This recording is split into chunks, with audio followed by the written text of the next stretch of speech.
AgingChoices Unfiltered. I'm so excited to launch this new podcast about senior living, home care, basically care options for older adults. I'm Terri Sullivan, the co-founder of AgingChoices, and I'm joined by my fellow co-founder, Brenda Limone. Hi everyone, it's great to be here today. I think we'll have a lot of fun. Awesome. We want our listeners to really feel like they're part of the conversation. When Brenda and I started the company, we literally were sitting, having a glass of wine, sharing some of the things that we were going through. And what we really like to do is have you part of the conversation. Like three friends sitting around a table, having a cup of coffee or a glass of wine. We won't judge, but we really want to bring some real valuable information to folks out there, whether you're an older adult yourself or whether you're a family member supporting someone else or a spouse. We really want to bring some valuable information to you as listeners. Yeah, that is our goal, just to have an honest, open conversation about senior care and provide you with the knowledge that you need to make the best decisions and kind of share what options you do have. Yeah. And for us, this podcast is not necessarily about us giving advice. There is a real human aspect to that, and every person is different, and we never want to lose sight of that.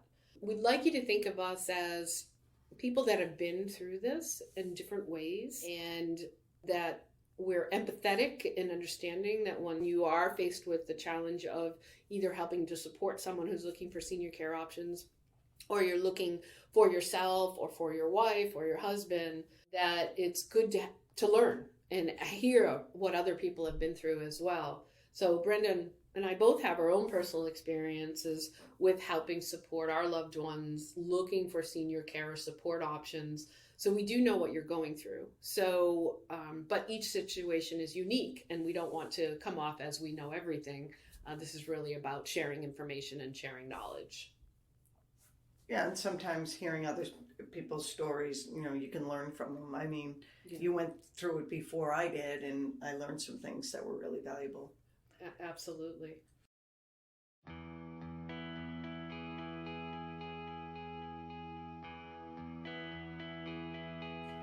So we're here to help you navigate through all the information that's out there and offer advice as someone that has walked down this path before. So for today's very first episode, Brenda and I are going to share our backstories and our own personal experiences with senior care, particularly for us, senior living. So Brenda, why don't you share with our listeners what your work background is? Sure. Well, I've been indirectly in some way, shape, or form in the senior living world or industry for about 15 years, both on the tech side and on the provider side. So I was early on with another startup, which is how I met Terri. And her and I worked together for 7 years at a company that helped bring one of the first kind of social network that was senior focused, and we brought it into senior living and helped older adults communicate using technology communicate with their family and loved ones and help teach them about technology. And from there, I went on to head up resident services for a large senior housing provider. And I oversaw resident services and 38 resident service coordinators that helped bring services to seniors. And then a couple of years ago, kind of jumped back in the pool with Terri, and here we are. That's awesome. So my background is mainly sales, and for 30 years, but the last 12 plus years also in the senior living space. So mainly what I focused on in the past 12 years was helping bring technologies, just how Brenda and I met with that first social network for seniors, and bringing technologies that helped senior living with recording care, whether it was communication with families, activities programming within communities, cognitive music programs. So mainly always selling programs into the senior living space that can help them serve their residents and their families better. So that's really been my focus. And then about 2 years ago, both Brenda and I, being adult children, being exposed to not only the work industry itself, but also being adult children and helping family members, we decided to launch a company called AgingChoices.com.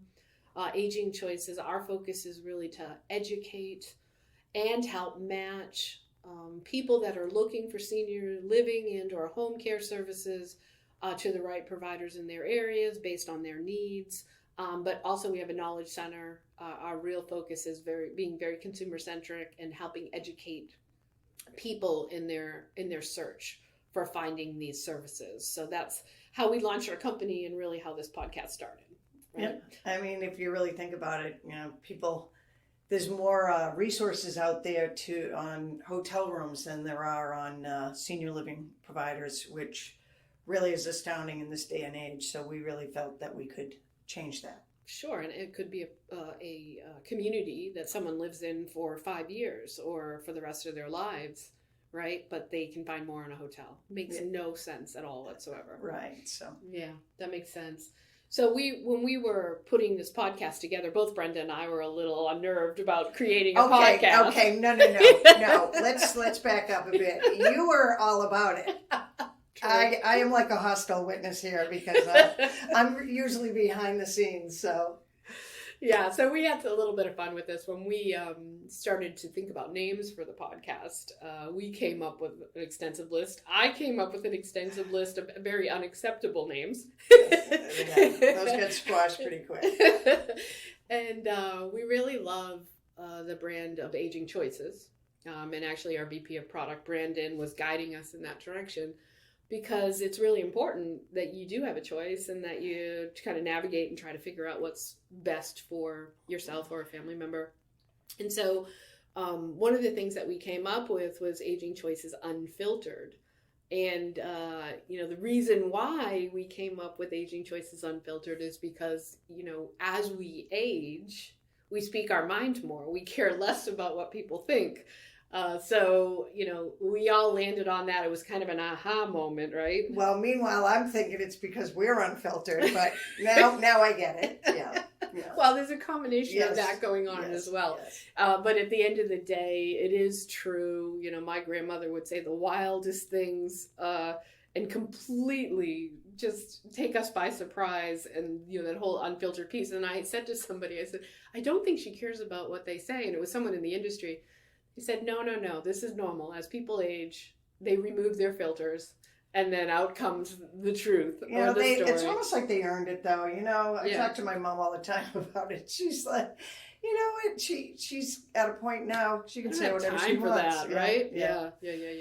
So we really love Aging Choices Unfiltered because it really does speak to what we're trying to do here, which is just have open and honest conversations. Yeah. Not just between you and I, right? Guests will bring people in. Yeah.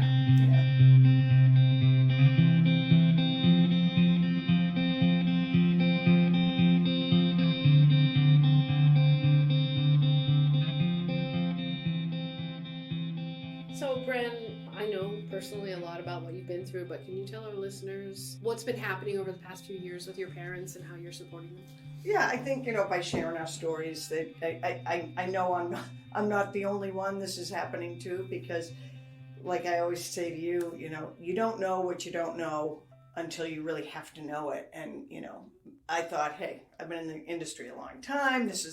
I can navigate the quagmire of senior services, no problem. And sure enough, when it happens to your parents, it's a lot different. But I was very fortunate. My parents moved into senior living on their own, independently, very active, older. They're 86 and 91 now, but about 5 years ago they moved in, and it was just a great scenario, a great environment for them, and they had a lot of friends, and luckily I live nearby, and I also have a disabled sister who's in her 50s. I'm also her caregiver, and I don't think my parents admittedly said if I wasn't there to help with my sister, they probably wouldn't have moved into independent living. And then recently my dad had some major cognitive decline and memory issues, ended up in the hospital, and it was just an awful, really awful experience, and they didn't know anything about him, and he went from one day going to dinner to the next they wanted to restrain him and move him to this place. And so it was really, if I wasn't there to help my mom, they would have shipped him off, and it was like, okay, time out. And you really have to advocate. And I found out you really have to be there. You have to advocate. Then, he ended up in nursing. And then I was trying to get him back. The reason they moved into a CCRC, which is a life plan community or a continuing care community, was because they wanted to age there and as they needed more services. And I quickly found out I couldn't move him back to where he was. We wanted to get him into memory care where he was, so my mom could walk and visit with him.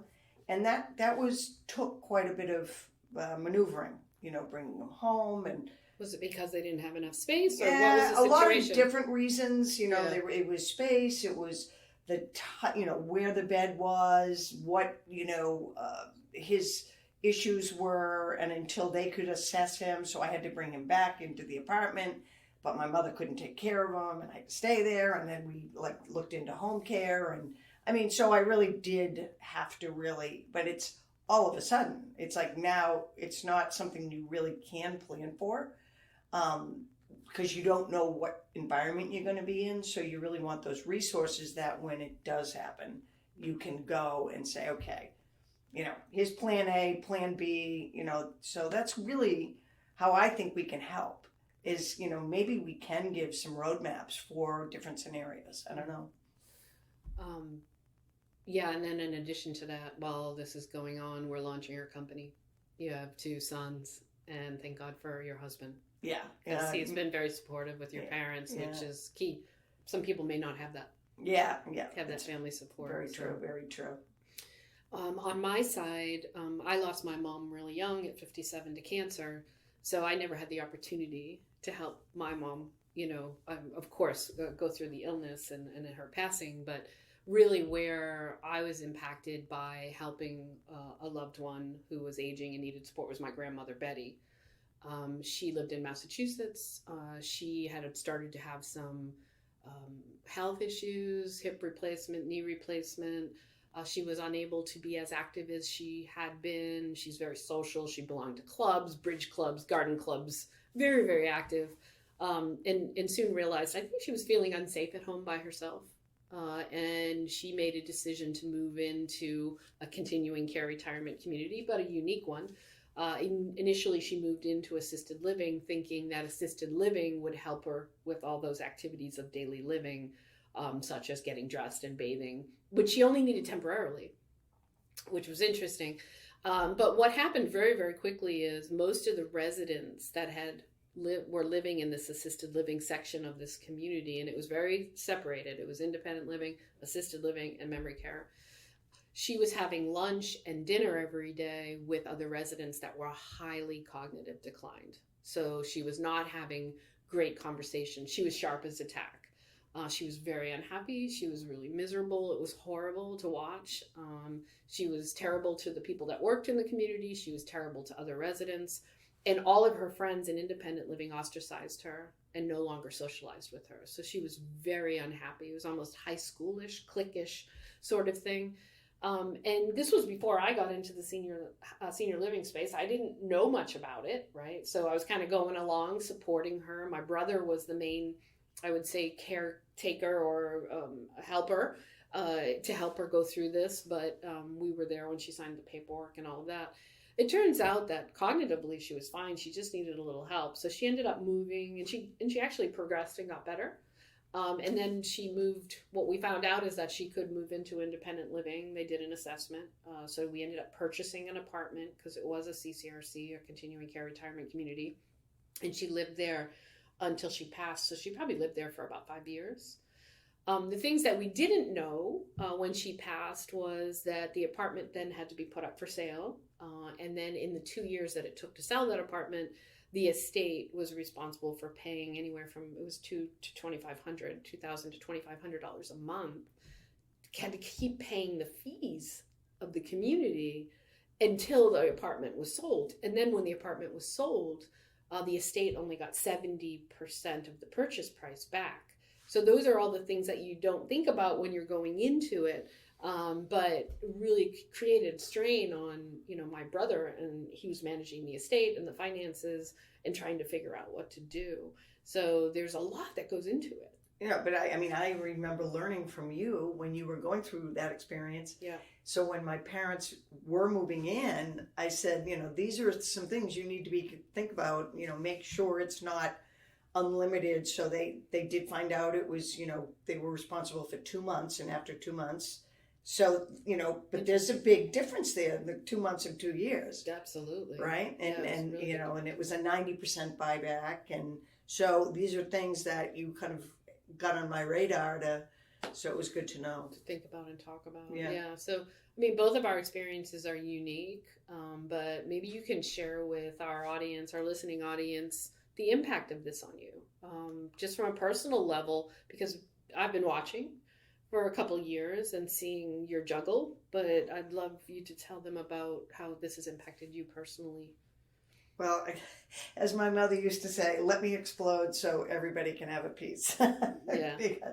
I have, luckily, like you mentioned, I've been married 30 years. My husband's really supportive and he retired. So now he's actually really assisting with my sister and my parents. I've got 2 older sons who are on their own, but, trying to manage, our finances, my parents, and just, having to be that person that has to be over there for, every little thing that goes wrong. I'm lucky my mom is still in independent living and she has resources there, but nothing's like your daughter. So I usually get the phone call and, Yeah. So just always, being available to everybody and never really having any me time. For sure. And then, of course, we launched a company at the same time. So that's an incredible time. Yeah. A time. That's actually my me time. I kind of love that. Well, That's I consider that my time off. So. Well, there you go. So, and I guess for me, the experience, it was prior to being senior living. So I think that you mentioned it earlier today when we were talking, is that you don't know what you don't know, but then all of a sudden it happens and you need to know quickly. Mm-hmm. Right? So I knew nothing about it. So I just went along with my grandmother, and I thought she knew what she wanted, and it would have been better if I had known more and I could have done a little more research into what this all meant, right? And then since we started Aging Choices, what I've learned that there's a network of people out there that's what they specialize in. They know local markets, they understand the service providers, the nuances of the service providers, and they can walk you through and they can consult with you and they can help you make the right decision for you. That's been kind of eye-opening for me. When I think back, it would have been really nice if I knew the questions, or someone could have asked the questions. So is this a temporary health condition, or do you think you're going to need this long term? Tell me how important is socialization to you? Well, I belong to clubs, and all of these nuances of a person. Yeah. Because at the end of the day, you're a person, right? And you have to make the right decision for you. And you brought up, was it your aunt? Yeah. Oh, yes. So my father's sister, who's 102, still does the New York Times crossword puzzle with her son. They had moved her into assisted living and she hated it. And after, I think, 2 months or so, they moved her back into her home and got a live-in aide, which that scenario worked out great for her. And God bless her, she is still doing that crossword puzzle and sharp as a tack. So, physically she's not as able to get around, but that's what the, aid is for. But right. So it's a unique choice for everyone. Yeah. It's a unique choice. But you mentioned, there are these local market advisors which are in market that know all your options. They can help you with benefits, everything. I wasn't really aware of them either at the time. And I think, educating people on the benefits of using them I think most cases, it is a free service. They get paid by the providers. I think some of them do some consulting, which, that would be a private pay consumer choice to do. But in most cases, if you are looking for senior living, there are these local market advisors that are available, which I think if I had known that, I would have definitely used one to help navigate to get my dad out of nursing and back into some, community living environment. Yeah, it makes total sense. Well, this is fun. We wanted you to get to know us and our situations first, but our goal is really to have guests and start to explore a lot of different topics around senior care and senior care options to help bring knowledge and help you with decision making as we go. I hope you had a good time, Brenda, even though you came in screaming and kicking.